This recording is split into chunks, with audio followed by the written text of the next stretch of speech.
नमस्कार दोस्तों, welcome to नित्य एग्जाम पॉइंटर। नित्य एग्जाम पॉइंटर में सभी का स्वागत है। जीआईसी लेक्चरर की ये क्लास चल रही है और उसमें हम लोगों ने 4 क्लास देख लिया है। आज हम लोगों का टॉपिक नंबर 5 है। आप लोग सिलेबस जो है आप लोग बिल्कुल सामने जो है दीवार पर चिपका करके रखिए और उसमें देखते रहिए। ये जो हमारा है वो है टॉपिक नंबर 5 जो है नागरिकता। तो नागरिकता का अर्थ क्या है, अर्जन कैसे किया जा सकता है, खोया कैसे जा सकता है, आदर्श नागरिकता क्या होती है, आदर्श नागरिकता के लक्षण क्या होते हैं और आदर्श नागरिकता की विशेषताएं कह सकते हैं क्या होती हैं, आदर्श नागरिकता में बाधाएं क्या क्या उत्पन्न होती हैं और जो नागरिक हैं उनका पर्यावरण के प्रति जो है दायित्व क्या होता है। ये सारी चीज़ें हम लोग इस वीडियो में पढ़ेंगे, ठीक है। तो बिल्कुल धुआंधार पढ़ेंगे भाई। ये सब ऐसे टॉपिक है जो आपको किसी भी सिंगल बुक में बिल्कुल भी नहीं मिल पाएगी। काफ़ी परिश्रम किया गया है, अलग अलग टॉपिक को यहाँ पे ला करके ऐड किया गया है। तो चलिए हम लोग शुरू करते हैं नागरिकता का अर्थ, ठीक है। तो नागरिकता का अर्थ क्या होता है। आज विश्व के प्रत्येक व्यक्ति जो है वो किसी न किसी राज्य का नागरिक जरूर है। तो नागरिकता की अवधारणा सार्वभौमिक स्वरूप ले चुकी है। अतः यह स्पष्ट है कि नागरिकता वह स्थिति है जिसमें व्यक्ति किसी राजनीतिक समुदाय का क्या होता है, सदस्य होता है और अपना सार्वजनिक जीवन में भाग लेता है। तो नागरिकता एक नागरिक एक ऐसा व्यक्ति होता है जो राज्य के प्रति क्या करता है, निष्ठा रखता है और राज्य द्वारा उसे संरक्षण प्राप्त होता है। प्रसिद्ध यूनानी विद्वान अरस्तु महोदय थे। तो अरस्तु ने अपनी प्रसिद्ध पुस्तक क्या, राजनीति यानी कि पॉलिटिक्स में इसका जो है सर्वप्रथम व्याख्या किया था और नगर या राज्य में उन निवासियों को नागरिक माना है जिन्हें नगर व राज्य से राजनीतिक अधिकार प्राप्त हों तथा इस स्थिति को ही क्या कहा जाता है, नागरिकता कहा जाता है, ठीक है। तो अरस्तु हम लोगों ने यहाँ पर पढ़ लिया था। अरस्तु ने नागरिकता के बारे में भी जो है बहुत अच्छी तरीके से बताया है कि कौन कौन नागरिक होंगे, कौन से नागरिक नहीं होंगे, ठीक है। तो अरस्तु के अनुसार जो भी जो शासन है या फिर न्यायिक कार्य है उनमें भाग लेते हैं वही नागरिक होते हैं और बाकी कोई नागरिक नहीं होता है। तो ये अरस्तु महोदय ने दिया था। अर्थात अरस्तु के अनुसार नागरिक वह है जो राज्य यानी कि नगर के विचारात्मक कार्यों में और उसके अधिकारियों के चयन में क्या करता है, भाग लेता है, वही अरस्तु के अनुसार नागरिक होता है। तो नागरिकता को कई विचारकों ने क्या किया है, परिभाषित किया है। तो आइए हम लोग देखते हैं नागरिकता की परिभाषा। तो पहले आएंगे ब्लैक बोल महोदय। तो ब्लैक बोल महोदय के अनुसार नागरिकता का आशय क्या है, तो नागरिकता का आशय एक राज्य की पूर्ण और उत्तरदायित्व भरी क्या है, सदस्यता है। यही सारी चीज़ें आपके एग्जाम में पूछी जाती हैं, समझ रहे हैं ना।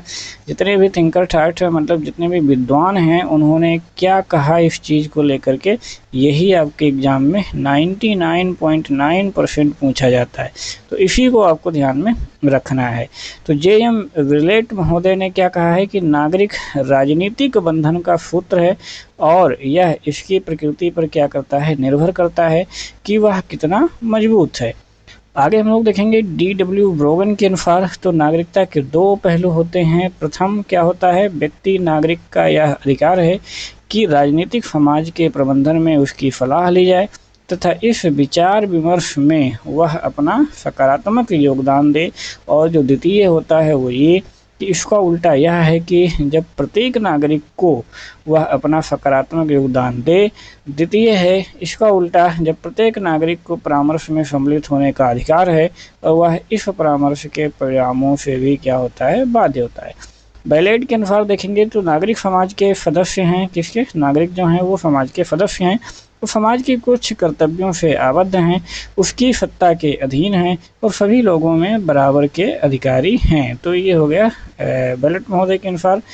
लास्की के शब्दों में हम लोग देख लेते हैं। तो लास्की अपनी शिक्षित बुद्धि को लोकहित हेतु प्रयुक्त करना ही क्या है, नागरिकता है। शिक्षित बुद्धि को लोकहित के लिए प्रयुक्त करना ही क्या है, नागरिकता बता दिया किसने, लास्की महोदय ने। अब हम लोग देखेंगे टी.एच. मार्शल महोदय। तो टी.एच. मार्शल महोदय के अनुसार नागरिकता किसी सामाजिक समुदाय की संपूर्ण सदस्यता के साथ जुड़ी हुई प्रतिष्ठा और जिन्हें यह प्रतिष्ठा हासिल हो वही क्या होंगे, नागरिक होंगे। तो ये अलग अलग परिभाषाएं रहीं, इनको आप लोग यहाँ से याद करिए। अब हम लोग देखते हैं नागरिकता के लक्षण या फिर विशेषताएं। तो नागरिकता की प्राप्ति कहाँ हो सकती है भाई? तो वो राज्य में हो सकती है। नागरिकता का आशय क्या है? नागरिकता का आशय है राजनीतिक समुदाय के राजनीतिक सामाजिक जीवन में सहभागिता। नागरिक होने के नाते व्यक्तियों को कतिपय कुछ अधिकार मिले हैं और इनके कुछ कर्तव्य भी होते हैं। नागरिक वह है जो राज्य में मत दे सकता है और विभिन्न राजनीतिक पदों पर नियुक्त होने का अधिकारी हो। इसके कुछ कर्तव्य भी होते हैं, किसके? नागरिकों के। जैसे भारत में हम देखेंगे तो राज्य उनको अधिकार प्रदान करता है और नागरिकों के भी कुछ कर्तव्य होते हैं राज्य के प्रति। तो नागरिकता के प्रकार हम लोग देखते हैं तो नागरिकता दो प्रकार की होती है। एक होता है जन्मजात नागरिकता और दूसरा होता है देशीयकरण से नागरिकता की प्राप्ति करने वाला नागरिक। तो पहले हम लोग देखते हैं जन्मजात नागरिक कौन होते हैं। तो जन्म के आधार पर दो प्रकार से नागरिकता प्राप्त होती है। कैसे कैसे? एक तो वंश या रक्त संबंध का सिद्धांत है। तो वंश और रक्त संबंध का सिद्धांत क्या कहता है? जब नागरिकता वंश अथवा जन्म के आधार पर निर्धारित की जाती है तब हम उसे क्या कहते हैं? जन्मजात नागरिक कहते हैं। और इस सिद्धांत के अनुसार जो बच्चे हैं, बच्चों को उस राज्य की नागरिकता प्राप्त होती है जहाँ पर उसके माता पिता रहते हैं और बच्चे का जन्म कहीं भी हुआ हो इससे मतलब नहीं है, ठीक है। तो माता पिता जहाँ के नागरिक हैं तो वो जन्मजात जो है बच्चे की भी नागरिकता हो जाती है। जन्मजात का सिद्धांत यहाँ पर हम लोगे, यह सिद्धांत जो है प्रथम सिद्धांत का क्या है? विलोम है। अर्थात बच्चे के माता पिता कहीं के भी रहने वाले हों पर बच्चों को नागरिकता वहीं की मिलेगी जहाँ पर क्या होती है? उसका जन्म होता है, ठीक है। तो ये है जन्मजात का सिद्धांत। ये भी आपको यहाँ से ध्यान रखना है, थोड़ी सी अंतर है, आपको गड़बड़ कर देगा। वंश अथवा रक्त में क्या होता है कि माता पिता जहाँ के नागरिक हैं उसको वहाँ की नागरिकता मिल जाती है चाहे वो जहाँ पैदा हो। जैसे भारत के माता पिता उसके हैं तो भारत की नागरिकता मिल जाएगी चाहे वो अमेरिका में पैदा हो। लेकिन जन्मजात का जो सिद्धांत ये बोलता है कि उसके माता पिता भारत के नागरिक हों, लेकिन अगर वो बच्चा अमेरिका में जन्म लिया तो अमेरिका का नागरिक हो जाएगा, एज एग्जाम्पल टाइप में। अगला हम लोग देखते हैं देशीयकरण के द्वारा। तो यह नागरिकता देने की क्या है भाई? एक प्रक्रिया है जिसमें कोई भी व्यक्ति कहीं का भी निवासी हो अथवा उसका जन्म कहीं भी हुआ हो, वह एक निर्धारित प्रक्रिया का पालन करते हुए किसी भी देश की नागरिकता के लिए क्या कर सकता है? प्रार्थना पत्र दे सकता है। तो संबंधित जो देश होगा अपने कानून के अनुसार उस प्रार्थना पत्र पर विचार करेगा और कुछ निश्चित शर्तें पूरी करने की स्थिति में वो नागरिकता वहाँ पर प्रदान कर देगा। तो जो आवेदक होगा आवेदन करेगा नागरिकता के लिए, उसे निम्न शर्तें जो है पूरी करनी होती हैं। कौन कौन से? अपनी पूर्व की नागरिकता को त्यागना पड़ता है भाई, जहाँ का है वहाँ के त्यागोगे तब नया मिलेगा। नए राज्य के प्रति राज्य भक्ति निष्ठा की आपको शपथ लेनी पड़ती है और नए राज्य से संबंधित जो राज्य हैं उसके संविधान या कानून द्वारा निर्धारित अवधि तक क्या होता है? निवास करना होता है। जैसे भारत में है 5 साल 7 साल जो है निवास मांगता है कि यहाँ पर निवास कर रहे हों और अप्लाई करने के 1 साल पहले लगातार रह रहे हों, ठीक है, तो नागरिकता मिल जाती है। संविधान के प्रति निष्ठा प्रदर्शित करना होता है। तो ये जो शर्तें हैं यह शर्तें संबंधित देश के कानून पर निर्भर करती हैं। इसके अलावा जो नागरिकता है, नागरिकता प्राप्त करने की वैधानिक प्रक्रिया विभिन्न देशों में अलग अलग हो सकती है। भाई इंडिया में कुछ दूसरा है, वहाँ कुछ दूसरा है, तो यहाँ कुछ दूसरा होता है। अब हम लोग देखेंगे नागरिकता की प्राप्ति के प्रमुख आधार। तो प्राप्ति के कौन कौन से आधार हो सकते हैं? तो पहला है निवास, ठीक है। तो सभी देशों में ऐसा नियम है कि राज्य के अंतर्गत निश्चित अवधि तक निवास करने वाला जो व्यक्ति होता है वो नागरिकता प्राप्त कर सकता है। दूसरा है विवाह। अगर किसी देश की स्त्री किसी दूसरे देश के पुरुष से विवाह कर लेती है तो उस स्त्री को अपने पति के देश की नागरिकता बड़े आराम से मिल जाती है, तो ये हो गया। तीसरा देखेंगे संपत्ति। तो कुछ लैटिन अमेरिकी देश हैं जहाँ पर अगर कोई व्यक्ति वहाँ की संपत्ति खरीद लेता है तो उसकी नागरिकता प्राप्त हो जाती है। चौथा है नौकरी। अगर कोई व्यक्ति एक निश्चित अवधि तक किसी राज्य में नौकरी कर लेता है तो वहाँ का नागरिक बन जाता है, ठीक है। अब ये अलग अलग देशों में अलग अलग अवधारणाएं हैं, ये भारत के परिप्रेक्ष्य में नहीं है, ठीक है, भारत वाला आपको नहीं देखना है, ये पूरे विश्व की एक नॉर्मल अवधारणा है। तो किसी राज्य पर विजय पा लेना। तो अगर किसी राज्य द्वारा किसी अन्य राज्य पर विजय प्राप्त कर ली जाती है तो जो पराजित राज्य है उसके लोग जो है विजयी राज्य के नागरिक कहलाने लगते हैं। गोद लेने से अगर कोई व्यक्ति किसी विदेशी बच्चे को गोद ले ले तो बच्चे को माता पिता की नागरिकता क्या हो जाती है? प्राप्त हो जाती है, ठीक है। तो इतने तरीके रहे प्राप्त करने के। अब हम लोग देखते हैं नागरिकता की समाप्ति कैसे कैसे हो सकती है। तो वो होता है नागरिकता का त्याग, कि अगर कोई व्यक्ति स्वेच्छा से अपने राज्य की नागरिकता छोड़ना चाहता है, छोड़ देता है, तो उसकी नागरिकता समाप्त हो जाएगी, लेकिन सरकार से अनुमति से वो ऐसा कर सकता है। ठीक है, लेकिन भारत में ये लागू नहीं है। भारत में कोई व्यक्ति नागरिकता का त्याग नहीं कर सकता है। दूसरा देखेंगे विवाह। तो विदेशी पुरुष से विवाह करने पर अगर जो स्त्री है वो किसी विदेशी व्यक्ति से विवाह कर लेती है तो अपने देश की नागरिकता खो देती है। अनुपस्थिति यानी सरकार की अनुमति के बगैर ज़्यादा समय तक अगर विदेश में कोई रहता है तो उसकी क्या होती है, नागरिकता समाप्त हो जाती है। और ये व्यवस्था हमारे भारत में भी है। विदेश सम्मान यानी सरकार की अनुमति के बगैर अगर कोई विदेश सम्मान प्राप्त करता है तो नागरिकता खो देता है। ठीक है, जैसे इंडिया में है, अगर कोई विदेशी उपाधि या सम्मान प्राप्त करना है तो उससे राष्ट्रपति की अनुमति लेनी पड़ती है। अगला है देशद्रोह। तो देशद्रोह करने पर अथवा सेना से भागने पर भी जो है नागरिकता छीनी जा सकती है। तो ये रहे अर्जन और प्राप्त करने के तरीके। अब हम लोग देखते हैं आदर्श नागरिक। आदर्श नागरिक के गुण। ठीक है, आदर्श नागरिक के गुण। चलिए, तो जो आदर्श नागरिक होते हैं वो क्या होते हैं, तो इस संबंध में महान दार्शनिक क्या हैं, अरस्तु महोदय हैं। तो अरस्तु ने कहा है कि जो श्रेष्ठ नागरिक होते हैं, श्रेष्ठ नागरिक ही श्रेष्ठ राज्य का निर्माण कर सकते हैं। इसीलिए राज्य के नागरिक क्या होने चाहिए, आदर्श होने चाहिए। वेरी इंपॉर्टेंट पॉइंट है। आज का जो युग है वो प्रजातंत्र का युग है, तो जिसमें शासन का दायित्व तो कहाँ पर होता है, वहाँ के नागरिकों पर होता है। अतः जो आदर्श नागरिकता है, आदर्श नागरिकता ही राज्य के विकास का क्या होता है, यहाँ पर आधार होता है। और एक आदर्श नागरिकों में अग्रलिखित गुणों का होना क्या है, आवश्यक है। तो आइए हम लोग देखते हैं आदर्श नागरिकों के लक्षण। ठीक है, जो कि आपके टॉपिक में दिया गया है कि आदर्श नागरिक के लक्षण क्या क्या होने चाहिए। तो उत्तम स्वास्थ्य यानी आदर्श नागरिक में उत्तम स्वास्थ्य का होना क्या है भाई, बहुत आवश्यक है। जब वो व्यक्ति अस्वस्थ रहेगा तो वो क्या रहेगा, समाज पर एक भार के रूप में होता है। वह ना तो अपने व्यक्तिगत कर्तव्यों को और ना ही समाज के प्रति अपने कर्तव्यों का पालन कर सकता है। इसलिए उत्तम स्वास्थ्य होना जरूरी है। दूसरा है सच्चरित्रता। मनुष्य के व्यक्तिगत और सामाजिक जीवन में जो सच्चरित्रता है वो बहुत ही महत्वपूर्ण है। चरित्रवान जो व्यक्ति होता है वही आदर्श नागरिक बन सकता है, क्योंकि चरित्र द्वारा ही व्यक्ति अपने व्यक्तित्व का सर्वोत्तम विकास कर सकता है। अगला है शिक्षा। तो शिक्षा जो होती है वो आदर्श नागरिक के जीवन की क्या है, नींव है। तो इस संबंध में महात्मा गांधी जी ने भी कुछ कहा है। क्या कहा है कि जो शिक्षा है, जो आत्मा का भोजन है, स्वस्थ नागरिकता की क्या है, प्रथम शर्त है। शिक्षा ही अज्ञान के अंधकार का विनाश कर ज्ञान का प्रकाश करती है, और अशिक्षित नागरिक कभी भी आदर्श नागरिक नहीं बन सकता है। वेरी वेरी इंपॉर्टेंट पॉइंट है। तो ये गांधी जी के अनुसार जो है ये सारी बातें हैं, आपको ध्यान में रखना है। अगला जो है विवेक और आत्म संयम। तो एक महोदय थे लॉर्ड ब्राइस महोदय। लॉर्ड ब्राइस महोदय ने क्या कहा है कि जो विवेक है वो आदर्श नागरिक का पहला गुण है। ठीक है, यानी कि विवेक के आधार पर ही नागरिक अच्छे या बुरे का ज्ञान प्राप्त करता है तथा अपने कर्तव्यों अधिकारों को भली प्रकार से क्या करता है, समझ सकता है। तो इस प्रकार से हम लोग देखेंगे कि आदर्श नागरिक का जो दूसरा गुण है वो है आत्म संयम, अर्थात नागरिक में अपने हितों का परित्याग कर देने की स्थिति में आत्म संयम की भावना जो है यहाँ पर होनी चाहिए।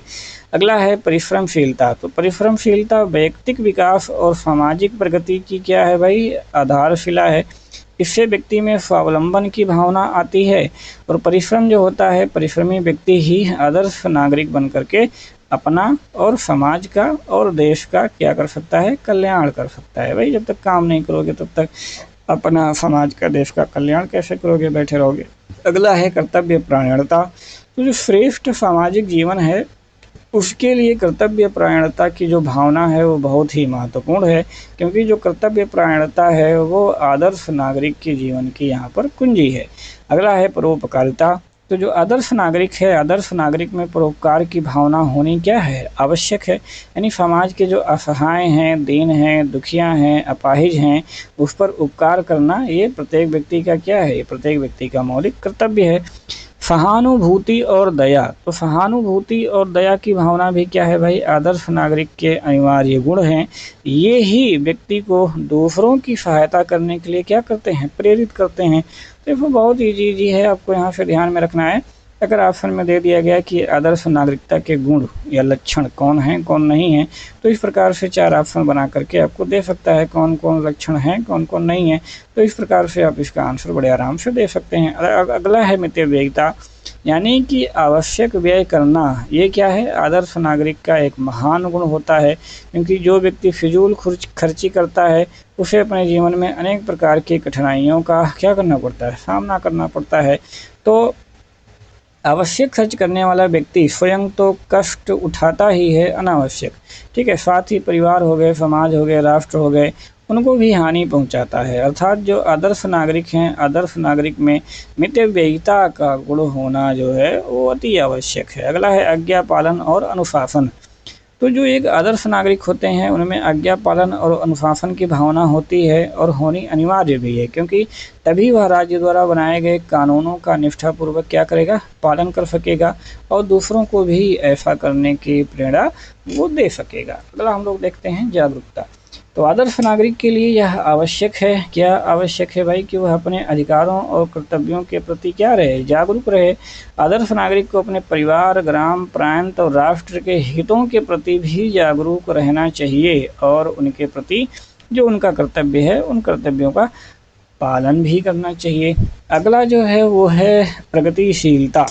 तो आधुनिक युग जो है क्या है, लोकतंत्र का युग है, अतः यह आवश्यक है कि जो आदर्श नागरिक हैं वो रूढ़ियों एवं कुरीतियों की अपेक्षा कर क्या करें, प्रगतिशील विचारों के अनुकूल अपना आचरण करें। अगला है निस्वार्थता। तो आदर्श नागरिक को स्वार्थपरता से क्या रहना चाहिए, दूर रहना चाहिए, अतः जो उसका अंतःकरण है वो जन कल्याण के उच्च आदर्शों से यहाँ पर प्रेरित होना चाहिए। ठीक है, चलिए अगला जो है मताधिकार का उचित प्रयोग। तो जो आधुनिक प्रजातांत्रिक युग है उसमें सभी वयस्क, चाहे वो स्त्री हो पुरुष हो, उनको मताधिकार प्राप्त है। तो इस अधिकार का उचित प्रयोग निष्पक्षता के साथ करना ये क्या है, प्रत्येक आदर्श नागरिक का प्रथम कर्तव्य है। तो इस अधिकार के अनुचित प्रयोग से शासन में भ्रष्टाचार जो है फैल सकता है और शासन सत्ता अयोग्य व्यक्तियों के हाथों में क्या होता है, पहुंच जाता है। चलो अगला देखते हैं हम लोग देशभक्ति। तो आदर्श नागरिक का सर्वोच्च गुण क्या है भाई, वो है देशभक्ति। तो प्रत्येक आदर्श नागरिक में देशभक्ति की भावना कूट कूट कर भरी होनी चाहिए।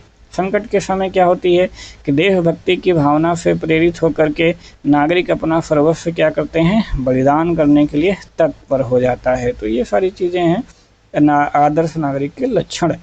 तो निष्कर्ष रूप में हम क्या कह सकते हैं, निष्कर्ष रूप में हम यह कह सकते हैं कि जो आदर्श नागरिक हैं उसमें उपयुक्त गुणों का होना आवश्यक है, क्योंकि आदर्श नागरिक ही समाज और देश की उन्नति के चरम शिखर पर पहुंचा सकता है। ठीक है, तो ये काफ़ी इम्पोर्टेंट पॉइंट यहाँ पर हो गया। अब उसके बाद हम लोग देखेंगे कि आदर्श नागरिकता के मार्ग में आने वाली बाधाएं कौन कौन सी हैं। तो हम देखेंगे कि कोई भी नागरिक जन्म से ही एक आदर्श नागरिक को गुणों को लेकर के भाई पैदा तो नहीं होता है, अपितु वह बड़ा होकर अपने जीवन में इन गुणों का विकास करता है। ठीक है, तो परिवार हो गए, समुदाय हो गए, समाज हो गए और राज्य हो गए, तो उसके लिए उन सुविधाओं को जुटाते हैं जिनसे वह एक आदर्श नागरिक बन सकता है। किंतु कभी कभी क्या होता है कि आदर्श नागरिक बनने के मार्ग में बहुत सारी बाधाएं भी आती हैं, जिसके फलस्वरूप वह आदर्श नागरिक के गुणों से क्या हो जाता है, वंचित रह जाता है। तो कौन कौन सी बाधाएं हैं यहाँ पर अग्रलिखित नीचे यहाँ पर दी गई हैं, वो है अशिक्षा और अज्ञानता। तो अशिक्षा ही अज्ञानता की क्या है, जड़ है। यानी जो अज्ञानी व्यक्ति होंगे उनमें उचित अनुचित का अंतर कर पाने का वो विवेक बिल्कुल भी नहीं होगा, और अशिक्षित व्यक्ति भाई ना तो अपने व्यक्तित्व का विकास कर सकता है और ना ही राष्ट्र की सेवा कर सकता है। अतः क्या होनी चाहिए, अशिक्षा और अज्ञानता ये क्या होती है कि व्यक्ति के आदर्श नागरिक बनने के मार्ग में बाधा उत्पन्न करते हैं। दूसरा है व्यक्तिगत स्वार्थ। तो ये व्यक्तिगत स्वार्थ जो है आदर्श नागरिक के मार्ग में सबसे बड़ी बाधक बन करके आती है, क्योंकि वही व्यक्ति अपना ही स्वार्थ जो है देखता है। स्वार्थी व्यक्ति हमेशा अपने ही स्वार्थ को सर्वोपरि मानता है और अपने ही स्वार्थ की पूर्ति के लिए समाज और राष्ट्र के हितों का भी क्या कर देता है, बलिदान कर देता है। तो वह केवल अपने विषय में ही सोचता रहता है, कार्य करता रहता है और जीवित रहता है। तो वो किसी भी तरह से अपने स्वार्थों की पूर्ति कर लेना ही वह सब कुछ मानता है। तो इसमें जो है वो राष्ट्र और राज्य में, समाज में वो कोई योगदान नहीं दे पाता है। उदाहरण के तौर पर हम लोग अगर देखना चाहें तो जैसे व्यापारी के रूप में कालाबाजारी, सरकारी अधिकारी के रूप में रिश्वतखोरी, निजी स्वार्थों की प्रबलता की कुछ मुद्राओं के लिए राष्ट्रीय हितों का ये सब सौदा कर लेते हैं। ठीक है, तो ये हो गया। तीसरा जो बाधा है वो है निर्धनता या फिर आर्थिक विषमता। तो आदर्श नागरिकता के मार्ग में आर्थिक बाधाएं क्या होती हैं, प्रबल होती हैं। आर्थिक बाधाओं में जैसे कि दरिद्रता हो गई, बेरोजगारी हो गई, आर्थिक विषमता हो गई, ये सब प्रमुख चीज़ें हैं। भूखे व्यक्ति की नैतिकता और ईमान केवल रोटी बन जाती है। जैसे कि गंभीर आर्थिक जो विषमताएं होती हैं उनमें वर्ग संघर्ष की भावना भी उत्पन्न करती हैं, जिससे व्यक्ति क्या करता है, अपने वर्ग के हित के लिए समाज के हित को अनदेखा कर देता है। ठीक है, तो ये एक बाधा हो गई। अगला है अकर्मण्यता। तो जो अकर्मण्य व्यक्ति होंगे या फिर आलस्य व्यक्ति होंगे उनको कार्य करने के प्रति क्या कर देता है, उदासीन बना देता है। तो ऐसा व्यक्ति किसी प्रकार के कार्य करने में रुचि नहीं लेता है, तो अपने कर्तव्य पालन से दूर रहना चाहता है। तो जो कर्तव्य पालन जो है, राज्य के प्रति कर्तव्य है, अगर वो आप नहीं करेंगे तो आदर्श नागरिक नहीं बन सकते हैं। तो इस प्रकार जो अकर्मण्यता है वो आदर्श नागरिक की उपलब्धि में महान दुर्गुण है। ठीक है, चलिए अगला जो बाधा है वो है सांप्रदायिकता और जातीयता। तो अनेक बार क्या करता है भाई, व्यक्ति अपने संप्रदाय अथवा जातिगत स्वार्थों के वशीभूत होकर के समाज और राज्य के हितों की अवहेलना करने लगता है। और इसी भावना के कारण देश के जो अनेक भाग हैं उसमें भीषण रक्तपात और आत्मदाह जैसी घटनाएं भी घटित हुई हैं। तो इस प्रकार की जो संकुचित भावनाएं होती हैं वो मनुष्य को आदर्श नागरिक नहीं बनने देती हैं। ठीक, चीज़ें समझ में आ रही होंगी आपको बहुत अच्छी तरीके से। अगला है अनुचित दलबंदी। तो जो आधुनिक प्रजातंत्र है उसका आधार क्या है, दलीय व्यवस्था है। तो स्वस्थ दलीय परंपरा प्रजातंत्रीय शासन की क्या है, सफलता में सहायक होती है तथा जनसाधारण में राजनीतिक चेतना उत्पन्न करती है। किंतु वही अगर अनुचित दलबंदी हो जाए तो अनुचित जो दलबंदी होगी वो सारे वातावरण को क्या कर देती है, विषाक्त कर देती है। यहाँ तक कि विभिन्न राजनीतिक दल अपने लाभ के लिए जातीय सांप्रदायिक भावनाओं को भड़का करके क्या करते हैं, दंगे भी करवाते हैं। किसके लिए, अपने व्यक्तिगत लाभ के लिए, दलीय लाभ के लिए। तो ऐसे दूषित वातावरण में अगर आदर्श नागरिकता की कल्पना करना भी क्या हो जाता है, असंभव हो जाता है। तो सारी चीज़ें समझते चलिए। सामाजिक जो कुप्रथाएं हैं और कुछ रूढ़िवादिता है इनका भी असर पड़ता है। तो सामाजिक कुप्रथाएं जो होती हैं वो भी आदर्श नागरिकता के मार्ग में बाधक बन जाती हैं। जो भारतीय समाज में अगर हम देखें तो छुआछूत हो गया, जाति पाति का भेद हो गया, बाल विवाह हो गया, दहेज प्रथा हो गया, सती प्रथा हो गया, विधवा विवाह हो गया। ये ऐसे कुछ सामाजिक कुप्रथाएं हैं जो कि आदर्श नागरिक बनने में बाधा उत्पन्न करती हैं। अगला है उग्र राष्ट्रीयता और साम्राज्यवाद। तो ये जो उग्र राष्ट्रीयता है उसके कारण नागरिक क्या करता है भाई कि अपने राष्ट्र को ऊंचा समझते हैं तथा दूसरे राष्ट्रों से क्या करते हैं, घृणा करते हैं। वे अपने राष्ट्र के क्षुद्र स्वार्थ के लिए पड़ोसी राष्ट्रों में सांप्रदायिकता हो गई, वैमनस्य हो गया, आतंकवाद हो गया, इन सबको बढ़ावा देने लगते हैं।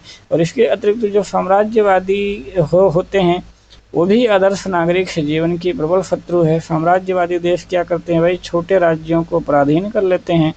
ठीक है, और जिसके कारण यहाँ पर युद्ध होता है। उदाहरण के तौर पर अगर हम इसको देखना चाहें तो जैसे इराक की साम्राज्यवादी कार्यवाही के कारण इराक और बहुराष्ट्रीय सेनाओं में क्या हुआ था, यहाँ पर भीषण युद्ध हुआ था। ठीक है, इतनी चीज़ें हो गई। अब हम लोग देखेंगे पर्यावरण सुरक्षा के प्रति नागरिक दायित्व। ठीक है, तो ये सारी चीज़ें आप लोग बहुत पहले से पढ़ते हुए आ रहे होंगे कि पर्यावरण को बचाने के लिए, संरक्षित करने के लिए मानव के कर्तव्य क्या क्या होना चाहिए। तो प्राकृतिक जो पर्यावरण संरक्षण और प्राकृतिक संतुलन है उसको बनाए रखने के लिए जो नागरिक हैं उनके दायित्व क्या क्या होने चाहिए वो हम देखते हैं।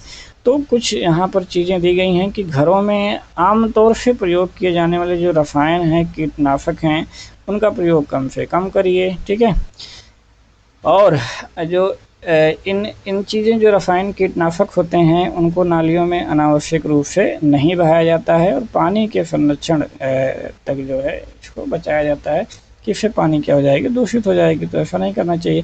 पानी का कम से कम प्रयोग करना चाहिए, यानी कि पानी को घरों के आसपास इकट्ठा नहीं भी होने देना चाहिए। आवश्यक अगर ना हो तो भाई पंखा, बत्ती इत्यादि विद्युत उपकरण आप सभी को बंद कर देना चाहिए। नागरिक होने के नाते आपका कर्तव्य है, ऐसा करना चाहिए। सौर ऊर्जा पर आधारित जैसे कुकर हो गए, वाटर हीटर हो गए और अन्य संयंत्र हो गए, धूम रहित चूल्हा हो गया, बायोगैस संयंत्र हो गया, घरों में रोज़मर्रा के कार्यों में इनका प्रयोग करना चाहिए। ठीक है। पुनर्चक्रणीय योग्य जो सामग्री हैं जैसे कि स्टील, कांच, इनके द्वारा निर्मित वस्तुओं का ही प्रयोग करना चाहिए। ठीक। कागज़ के आपको दोनों तरफ लिखने की आदत डालनी चाहिए। प्लास्टिक की थैलियों का कम से कम प्रयोग करना चाहिए। तो ये सब आपका नागरिक होने के नाते ये सब दायित्व बनता है कि ये सब करें। घरों में जो उत्सर्जित कचरे होते हैं उससे विभिन्न भागों जैसे जैवीय कचरा, ठीक है, जैवीय कचरा, कागज़, बोतल, प्लास्टिक इत्यादि को क्या करना चाहिए, पुनर्चक्रीकरण क्रिया हेतु अलग अलग एकत्रित करें। वन्य जीवों के जो चमड़े होते हैं, फर होते हैं, सींग होते हैं, इन सभी से निर्मित वस्तुओं का उपयोग ना करें। ठीक है। जनसंख्या विस्फोट को रोकने हेतु परिवार सीमित रखें और जो वन्य जीव जंतु होते हैं उनके प्रतिकूलता ना दिखाएं और राज्य के वैकल्पिक जो स्रोत हैं उसका उपयोग करने का यहाँ पर आप प्रयास करें। ठीक है। तो ये जो हमारा आज का टॉपिक था नागरिकता, ठीक है, ये यहाँ पर होता है समाप्त। ठीक है। तो हम लोगों ने नागरिकता देखा क्या होता है, उसका अर्थ देखा, विभिन्न विद्वानों द्वारा दिए गए उसका जो है परिभाषा देखा, इसका लक्षण क्या होते हैं वो देखा। ठीक है। हम लोगों ने बाद में आदर्श नागरिकता देखा, आदर्श नागरिकता के जो है गुण क्या होने चाहिए वो देखा, आदर्श नागरिकों के मार्ग में कौन सी बाधाएं आती हैं वो देखा और पर्यावरण के प्रति नागरिक के जो दायित्व होते हैं वो देखा। ठीक है। तो इस प्रकार से ये जो चैप्टर है ये होता है एंड। ठीक है। हमें तो लगता नहीं कि इसमें कुछ बच रहा होगा, और बच भी रहा होगा तो कैसे, कहीं भी आपको नॉर्मली किसी बुक में नोट्स में ये सारे टॉपिक आपको मिल ही नहीं सकते हैं। ठीक है। इतना जो यहाँ पर कलेक्ट करके आपके लिए दे दिया गया है, इतना ही अगर आप अच्छे तरीके से तैयार कर लेते हैं तो सारे क्वेश्चन आपको यहीं से बिल्कुल 100% मिल जाएंगे। मिलते हैं नेक्स्ट वीडियो में, तब तक के लिए जय हिंद।